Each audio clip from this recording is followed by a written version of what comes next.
in Scorpio. So I'm here to give you an energy update as always.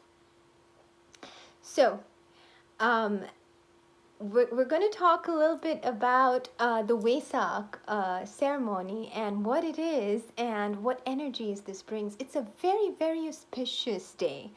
Wesak is celebrated all across Southeast Asia as the day on which Lord Buddha was born. The Ascended Master Buddha came to earth, and he received his enlightenment around the same time, but those days are separately celebrated. But today is the day on which Lord Buddha was born, and as such it is celebrated with a lot of fervor all across Southeast Asia.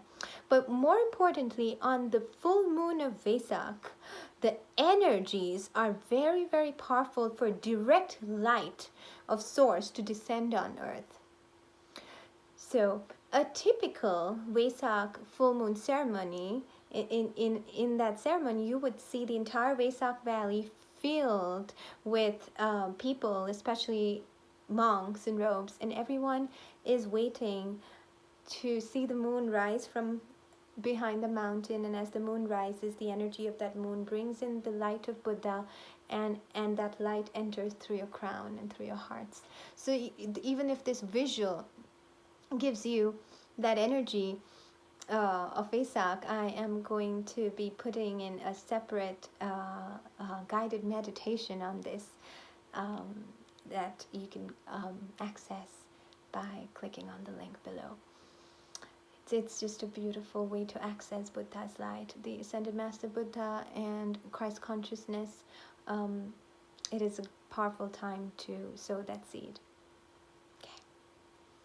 And also today, according to the Vedic calendar, happens to be Chitra Poornima or Chitra Poornima. So what is the significance of that? Chitra is the lord of the Akash. He's the scribe. After your soul transitions, he writes about your deeds, all the deeds. So everything we have done across time and space is recorded in the book of records called the Akashic Records, and the deity Chitra resides over the Akashic Records. So on this day where she is worshipped, it is a wonderful time to ask for forgiveness of your sins, and remembering Chitra helps us with releasing and clearing our Akashic records. Now, as all of you know, I have been blessed to be able to read the Akash and also to clear the Akash, which means when we carry different sorts of subconscious imprints from other lifetimes, a lot of us have some irrational fear or certain patterns, and a lot of it is our conditioning from childhood, but every child is different as they're born too, so a lot of us carry stuff from our Akash.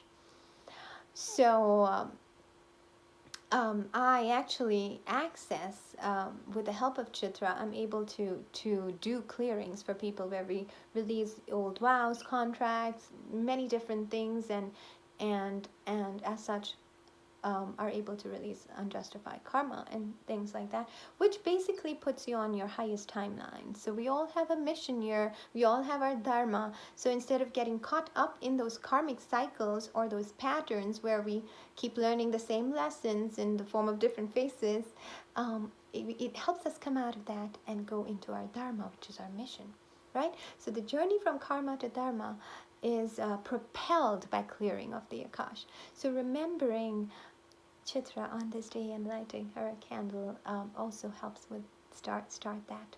And of course, I can go to a lot of depth in a personal reading and help with this.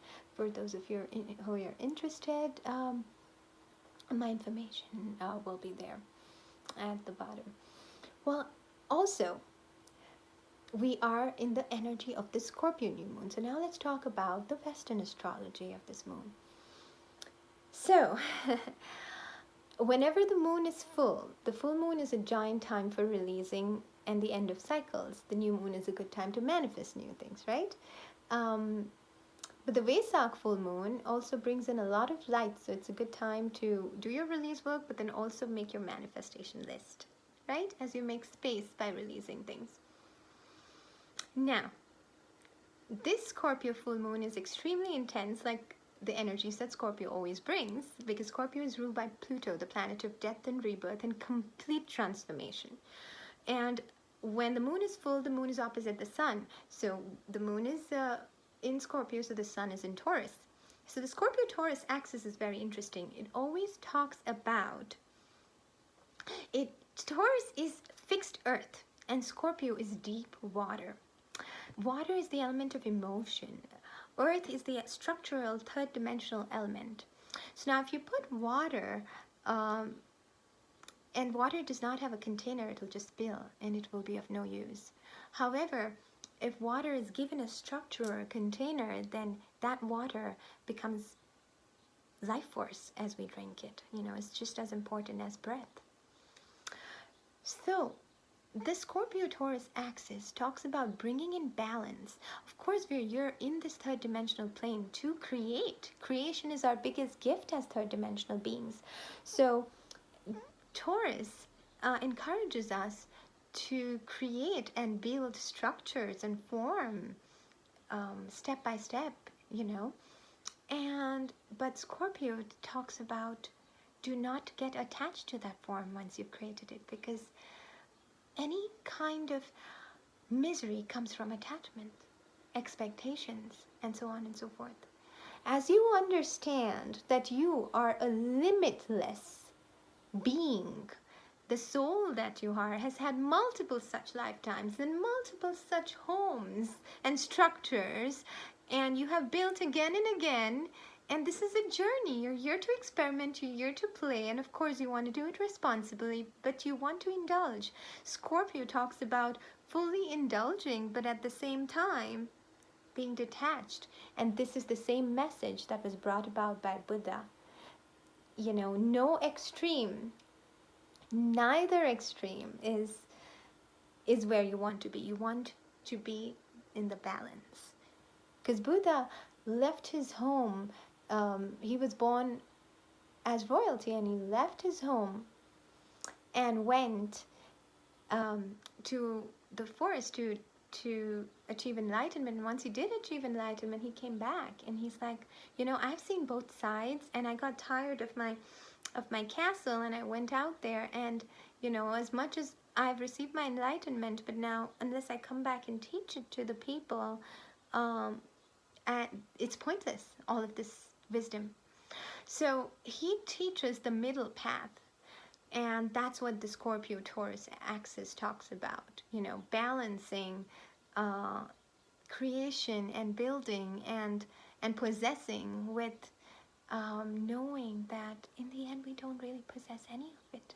We're all going to go up empty-handed, but our experiences stay with us, and those are the ones that get recorded in our Akash. So the more joyful we are, the more we flow and we're fluid. The Eightfold Path of Buddha talks about release and letting go and forgiveness and all of that, because if we get attached to anything, that's where all suffering happens. So you enjoy it, you enjoy the experience, but do not get completely attached, whereby if that experience leaves your life, or if that object leaves your life, then you don't know where to be. So when you're completely in your center, it doesn't matter what comes and goes around you, but you are in your center and you have a powerful connection. I also always talk about bringing in the powerful connection with our higher self. That is one of the most important connections, our connection with our higher self. Because our higher self, if you're ever confused, ask your higher self which is the right path, and ask your higher self to always guide you, okay? And that's going to help you always stay on the path towards enlightenment, because the reason we keep coming back again and again is to experience, but also to go further towards enlightenment, because when we receive enlightenment, then we're free of this karmic cycle in the third dimensional plane. So as such, All of these deities and ascended masters talk about, and the astrology talks about this one and soul message. The path towards enlightenment is the middle path of non-attachment. And we also have Uranus making a transit to this moon, which means that there will be sudden events happening. Now, Uranus is higher knowledge, but it comes in the form of a download or a sudden lightning jolt. So if you use these energies for creation and for, into anything creative, to use it, you will have a lot of ideas coming in. But what can also happen is suddenly things can shake up, and it can happen either way depending on what else is going on in your chart and where you are in your life in terms of your manifestation and your energy field. So Uranus can bring sudden shifts, so just be aware of that. But Scorpio's message is to go with the flow of the shift and not to resist the change, because we also have an alignment with Mars, which gives you the strength to bring complete transformation with the energies of Scorpio. Scorpio can bring giant transformations in your life through enlightenment, through that realization, through that sudden realization that, oh wow, what was I thinking all along? What was I doing all along? And then Scorpio will help you dive deep into the subconscious. It's a great time for any kind of inner work, inner child work, which I also facilitate, but you are welcome to also do it on your own. Great time to dive deep, to really get in touch with your feelings, because Scorpio will not allow you to go around your feelings. Scorpio reveals the secrets, right? So whatever is inside you will get revealed. If someone else, if is doing something behind your back, that gets revealed. That's usually during a Scorpio full moon. And using the energies of Mars, the strength, you can make that complete transformation deep inside your subconscious, and the enlightenment that and opportunities that Uranus may suddenly bring, right? But again, if things are very intense for you and things are suddenly shaking up, yes, that can happen with the Scorpio Uranus energy too. Just remember to stay in the light, and ask, why is this happening? What's the karma and the pattern behind it? And how can I shift it so it does not happen again, so the lesson does not present itself again, right? Okay, thank you all for listening, and happy Wesak, happy full moon, and happy Chitra Poornima. Have a beautiful rest of your evening.